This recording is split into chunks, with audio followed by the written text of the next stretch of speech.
Saya sudah lama hidup di tepi sungai ini. Dari kecil sampai rambut mulai memutih, pekerjaan saya tetap sama. Jadi nelayan sungai. Sungai besar ini membentang panjang di Kalimantan.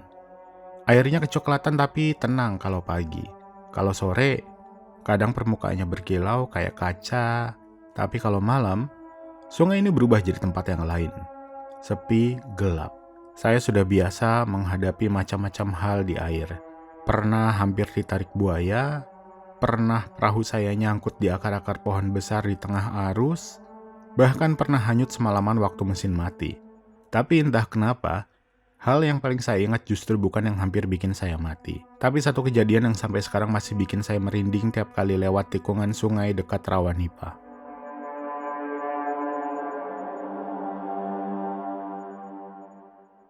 Rawa itu letaknya agak jauh dari kampung. Kalau dari dermaga butuh sekitar 30 menit naik perahu kecil melawan arus. Di sana banyak tumbuhan nipah tumbuh rapat. Daunnya panjang-panjang, mirip daun kelapa tapi lebih kaku. Biasanya tempat seperti itu bagus buat pasang bubu atau jala. Karena banyak ikan yang suka sembunyi di bawah akar nipah. Tapi bagian rawa yang satu ini lain. Saya ingat dulu orang-orang kampung sudah sering bilang supaya jangan mancing atau pasang jaring di situ. Terutama waktu malam. Katanya banyak penunggu, tapi saya tidak terlalu percaya. Saya pikir semua orang kampung punya cerita masing-masing. Cerita tersebut bisa saja buat menakut-nakuti anak-anak, supaya mereka nggak main jauh ke sungai. Jadi waktu malam itu saya nekat mancing sendirian di sana. Malam itu bulan separuh, sinarnya samar tapi cukup buat lihat permukaan air. Saya sudah biasa dengan bau lumpur dan daun basah yang keluar dari sungai. Perahu kayu saya bergoyang pelan dipegang tali jangkar yang saya ikat di batang akar. Saya duduk sambil nunggu pancing di sambar ikan, dan di sekeliling saya cuma suara jangkrik dan percikan air kecil. Mungkin ikan-ikan kecil yang lompat. Tapi lama-lama saya sadar, ada sesuatu yang beda malam itu. Udara di sekitar saya terasa berat. Suara jangkrik pelan-pelan hilang. Sungai yang tadinya terasa hidup tiba-tiba jadi sunyi. Saya melirik ke arah rawa nipah. Bayangan daunnya kelihatan bergoyang padahal angin nyaris tidak ada. Dari jauh samar-samar saya lihat ada batang besar mengapung di permukaan air. Bentuknya seperti pohon tumbang tapi lebih gelap. Dan anehnya batang itu tidak hanyut ke arah arus. Saya perhatiin lama-lama, ternyata batang itu malah bergerak pelan ke arah saya. Gerakannya lambat, tapi jelas. Saya sempat berpikir, mungkin arus berputar di situ, bikin pohon itu putar balik, tapi makin lama makin dekat. Dan saya bisa lihat jelas bahwa batang itu bukan cuma hanyut, dia mengarah langsung ke perahu saya. Saya coba nyalain mesin kecil di belakang perahu, tapi entah kenapa mesinnya batuk-batuk lalu mati. Saya ulangi beberapa kali tapi tetap nggak nyala. Waktu itu saya mulai merasa aneh. Badan saya rasanya dingin. Tapi bukan karena angin. Saya nyalain senter kepala. Sorot ke arah batang itu. Sekilas kelihatan seperti pohon nipah besar yang akarnya nyebar ke segala arah. Tapi di salah satu sisi batang, saya lihat ada sesuatu kayak tangan. Pucat, kurus, nyengkeram akar. Cuma sebentar, mungkin cuma bayangan. Tapi saya yakin itu bukan akar. Saya langsung matiin senter. Jantung saya berdetak kencang. Air di sekitar perahu jadi tenang sekali. Gak ada suara sama sekali. Lalu saya dengar suara pelan, kayak bisikan. Suara itu datang dari arah batang pohon yang tadi. Pelan tapi jelas sekali. Menyebut nama saya. Saiman. Saya membeku. Saya gak pernah bilang nama saya keras-keras malam itu. Siapapun yang manggil dia tahu nama saya. Saya coba jawab pelan. Siapa? Tapi suara saya malah serak. Gak ada jawaban. Cuma suara air menetes dan pohon itu semakin dekat. Saya ambil dayung dan mulai dorong perahu menjauh. Tapi waktu dayung saya celupin ke air, sesuatu kayak nyentuh ujungnya dari bawah. Saya tarik cepat-cepat dan waktu dayung keluar dari air ada lumpur hitam nempel di ujungnya. Pekat bau busuk seperti lumpur dari dasar rawa.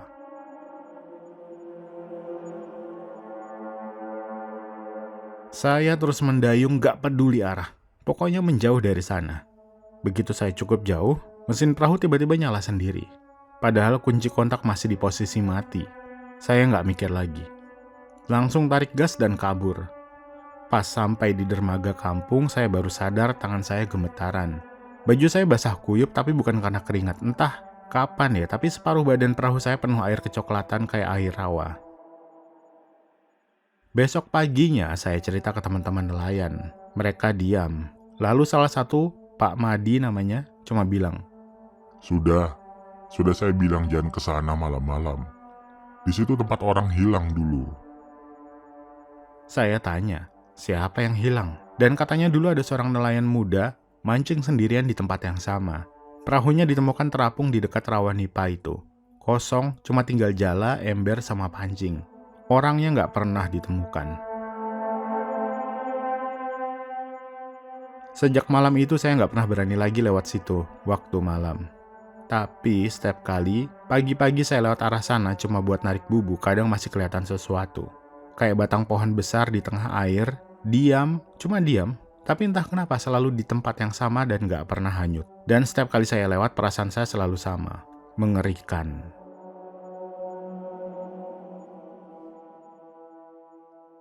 Sejak malam itu saya mulai sering mimpi aneh. Biasanya saya tidur nyenyak, capek habis seharian di sungai, tapi beberapa malam setelah kejadian itu saya selalu kebangun tengah malam dengan badan dingin dan jantung berdebar. Dalam mimpi saya selalu berada di sungai yang sama, tapi airnya hitam pekat, langitnya gelap, dan di tengah air ada pohon besar terapung.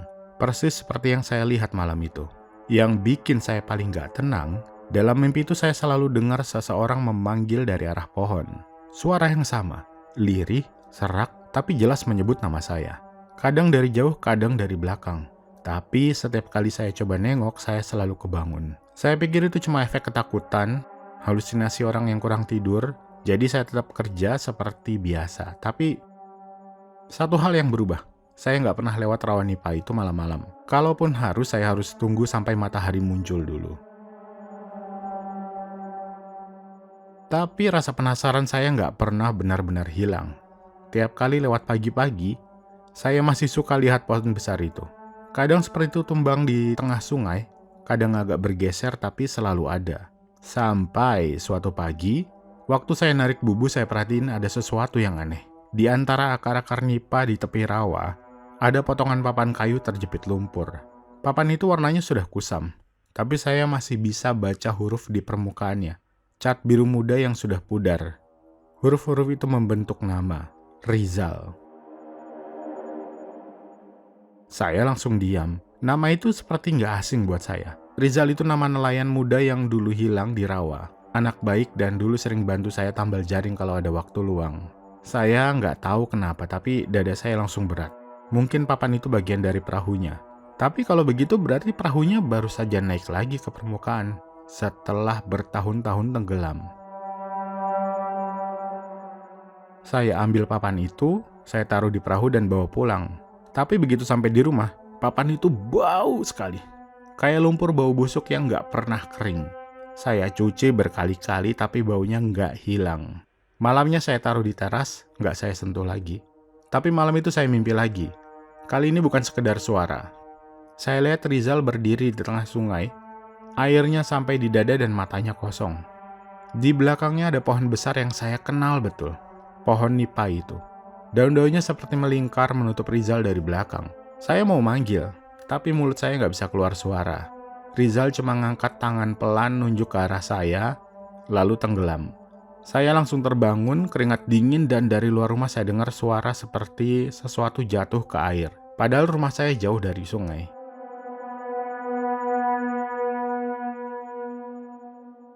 Besoknya waktu saya keluar teras, papan itu udah nggak ada.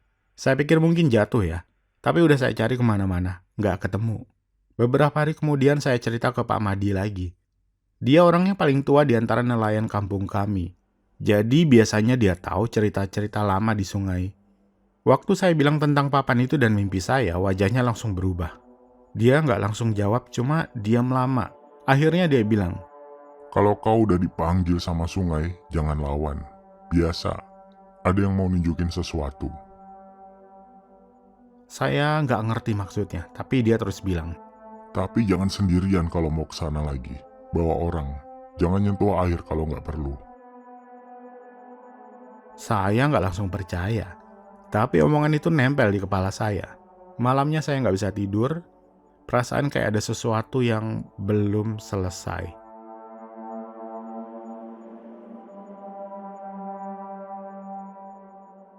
Akhirnya 2 hari kemudian saya mutusin buat balik ke sana lagi. Tapi kali ini siang bolong, bukan malam. Saya ajak satu orang, dia juga nelayan tapi lebih muda dan masih berani. Kami berangkat sekitar jam 11 siang. Matahari lagi terik-teriknya, sungai tenang dan arusnya pelan. Waktu sampai di tikungan rawa Nipa itu saya langsung ngerasa aneh. Meski matahari tinggi, daerah itu kayak redup. Cahaya matahari cuma nyentuh sedikit permukaan air. Sisanya ketutup daun-daun nipa yang rimbun. Kami matiin mesin perahu dan biarin hanyut pelan. Saya tunjukin ke teman yang saya bawa itu, namanya Rahman, tempat di mana dulu saya lihat pohon itu. Tapi waktu saya tunjuk, Rahman bilang, Mana? Di situ cuma air. saya lihat lagi. Benar, pohonnya udah nggak ada. Saya sempat lega, tapi entah kenapa perasaan saya nggak tenang. Air di bawah perahu kelihatannya lebih gelap dari biasanya, kayak lumpur.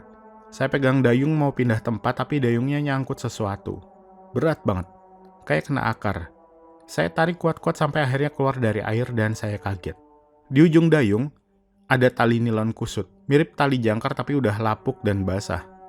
Saya tarik lagi pelan-pelan. Dan dari dalam air muncul sesuatu yang bikin Rahman langsung mundur. Itu bukan akar, itu kerangka perahu kecil. Sudah setengah hancur, dan di salah satu sisinya masih ada cat biru pudar, seperti papan yang saya temukan dulu.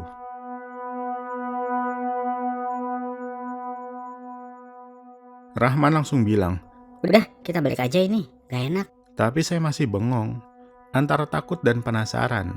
Saya sorot senter ke bawah air, dan waktu cahaya kena bagian bawah kerangka itu, saya lihat sesuatu seperti jari pucat muncul sebentar dari lumpur, lalu hilang lagi. Saya nggak sempat ngomong apa-apa. Air di sekitar kami tiba-tiba tergolak, kayak ada sesuatu besar bergerak di bawah. Rahman langsung nyalain mesin dan kami kabur secepatnya. Waktu saya nengok ke belakang dari kejauhan saya lihat, air di tempat itu masih bergolak kecil. Dan di tengah-tengahnya ada sesuatu yang terapung sebentar. Batang pohon besar, daun-daunnya panjang berputar pelan. Sejak hari itu saya nggak pernah lagi ke rawa itu. Tapi sungai tetap nggak bisa saya tinggalkan. Setiap kali saya lewat, saya merasa ada yang mengawasi dari balik daun nipa. Kadang cuma bayangan, kadang cuma riak air kecil di tempat yang tenang. Tapi saya tahu di bawah sana sesuatu masih ada.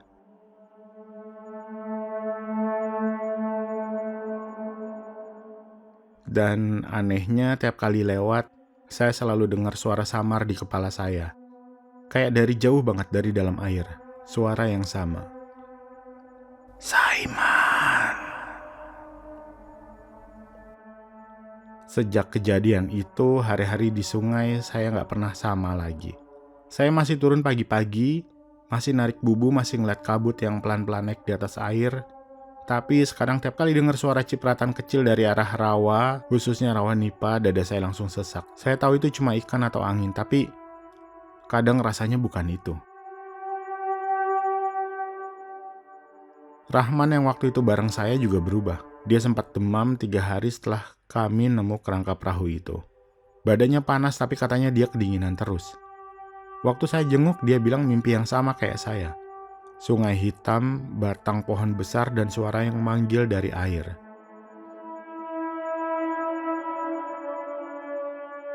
Bedanya, dia bilang suaranya gak cuma manggil, tapi nyuruh dia balik. Setelah sembuh, Rahman pindah ke kampung sebelah. Katanya gak mau lagi mancing di sungai ini. Saya ngerti kenapa, tapi saya gak bisa pergi. Sungai ini udah jadi hidup saya dari kecil. Di sini saya kerja, makan, dan besar. Tapi sungai ini juga kayak berubah. Arus di tikungan dekat rawa nipa makin aneh. Kadang arusnya muter sendiri, padahal nggak ada angin. Kadang airnya berbau lumpur busuk sampai ke kampung. Beberapa nelayan lain mulai ngeluh. Ngeluh tentang bubu mereka yang sering pindah sendiri padahal udah diikat. Suatu pagi air sungai tiba-tiba surut lebih cepat dari biasanya. Banyak ikan mati terperangkap di lumpur. Dan waktu saya ikut bantu orang kampung ambil ikan, kami menemukan sesuatu yang bikin semua orang diam. Di antara lumpur dan akar-akar nipa ada tulang belulang manusia. Masih lengkap, cuma tinggal rangka. Di lengannya masih melingkar jam tangan berkarat. Tapi warnanya saya kenal. Hitam dengan garis merah di tali kulit. Itu jam yang dulu sering dipakai Rizal. Orang kampung lapor ke aparat dan tulang itu akhirnya dikubur dengan layak. Tapi sejak malam penguburan itu saya nggak bisa tidur. Setiap kali mata saya mau merem, saya dengar suara air dari luar jendela. Padahal rumah saya, sekali lagi saya bilang, jauh dari sungai. Kadang ada bunyi dayung yang nyentuh air. Ya, seperti itulah. Sampai satu malam saya nggak tahan lagi. Rasa penasaran, rasa takut semuanya campur jadi satu. Saya ambil senter bawa perahu kecil dan turun ke sungai sendiri. Waktu itu sekitar jam 2 dini hari, bulan redup dan kabut tipis menutupi air. Saya jalan pelan, saya dayung sekali-sekali biar nggak berisik.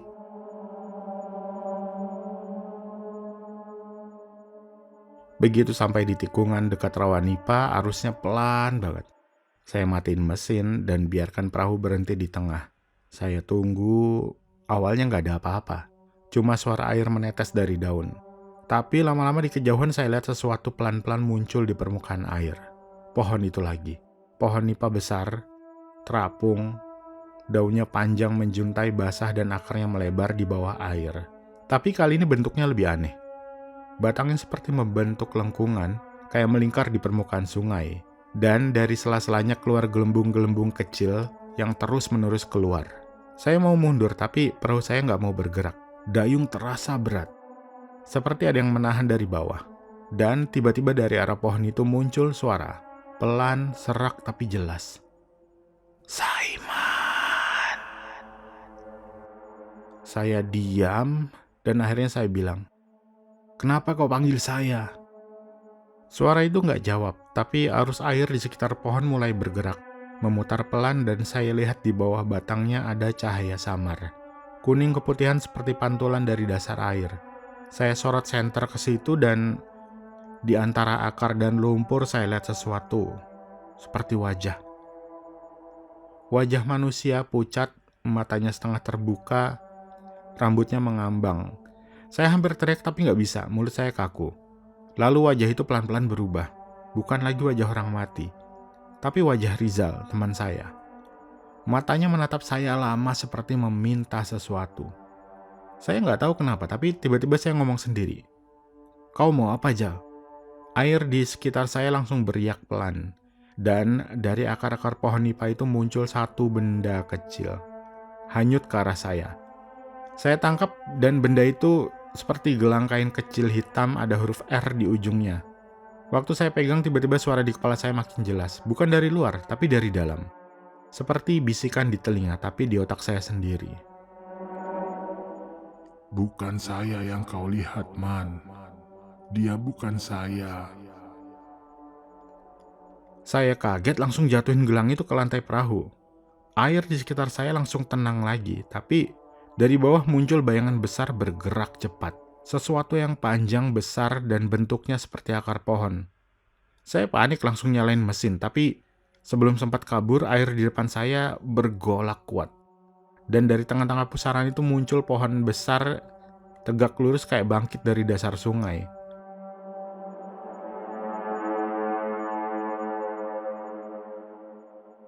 Saya sempat lihat dengan jelas di batangnya menempel banyak lumpur dan daun. Tapi di beberapa bagian ada wajah. Iya, ada wajah. Banyak wajah, samar, seperti nempel di kulit pohon. Ada yang matanya terbuka, ada yang mulutnya teriak tanpa suara. Saya langsung tarik gas dan perahu saya meluncur cepat. Di belakang suara air bergemuruh seperti sesuatu besar balik ke dalam sungai. Waktu saya sampai di dermaga, langit udah mulai terang. Saya duduk lama di perahu tapi nggak bisa gerak dan badan saya basah semua. Sejak malam itu saya nggak pernah lihat pohon nipa terapung itu lagi. Tapi sungai juga nggak pernah benar-benar tenang. Kadang arus di tikungan itu masih muter sendiri dan tiap kali ada orang lewat malam-malam mereka bilang selalu dengar suara pelan dari arah rawa. Suara seperti orang manggil. Saya sendiri sekarang sudah jarang turun ke sungai. Tapi setiap sore waktu matahari turun dan kabut mulai naik, saya suka duduk di dermaga dan lihat permukaan sungai yang pelan bergoyang. Kadang dari jauh saya melihat sesuatu yang mirip batang pohon terapung cuma sebentar, lalu hilang lagi di tikungan.